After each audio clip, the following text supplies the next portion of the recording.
ubwo Minisitiri w'Intebe Dr Edouard Ngirente yakiraga indahiro z'abashinjacyaha bashya ku rwego rw'ibanze, bakaba kandi baragiriwe icyizere n'ubuyobozi bukuru bw'igihugu, yabasabye kuba inyangamugayo mu byo bakora ndetse no kurushaho gukumira ibibazo bikigaragara nka ruswa n'akarengane.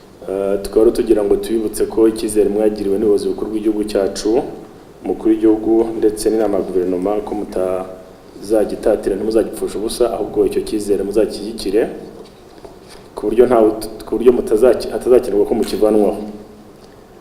Hari rero indangagaciro ziranga abashinjacyaha murazizi, ntabwo tuzibibutsa, ariko iz'ingenzi ni ukuharanira kuba inyangamugayo mu kazi mukora no gutegura amadosiye neza mukora kugira ngo adatera amakimbirane mu bantu kandi mugamije gukemura. Ikindi indangagaciro ikomeye ni ukurwanya ruswa aho ishoboka hose, hanyuma mukarwanya n'akarengane. Madame Uwitonze Clarisse numwe muri aba bashinjacyaha bashya barahiye twaganiriye, maze tugaragariza aho bumva bagiye gushyira imbaraga mu gutanga ubutabera buboneye. Icyo kigaragara twebwe icyo tumva twashiramo ingufu cyane, biri n'amahire kuba itegeko rihana ibyaha mu Rwanda ryarahindutse, aho hagaraga icyuho mu guhana ibyaha bigiye bikomeye, bityo rero tukumva tuzafatanya n'abandi kugira ngo nk'uko itegeko ryagiyeho kugira ngo ibyo byaha babikaze kubihana, natwe tuzafatanya n'abandi kugira ngo tubashe gukurikirana ibyo byaha bitera ibibazo muri sosiyete. Umwihariko twakora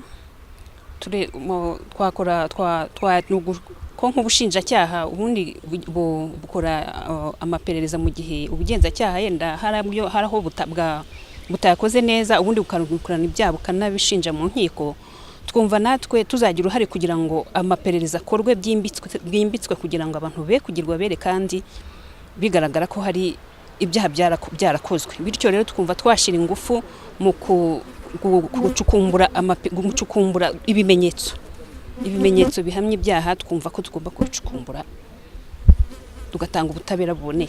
Nyuma y'uko Minisitiri w'Intebe Dr Edouard Ngirente yakira indahiro z'aba bashinjacyaha bashya, mu ijambo ryayo naboneye umwanya asaba urwego rw'ubushinjacyaha kurushaho guha imbaraga mu kurwanya bimwe mu byaha bigenda bigaragara nko kunyereza umutungo wa leta, uw'amabanki ndetse n'amakoperative.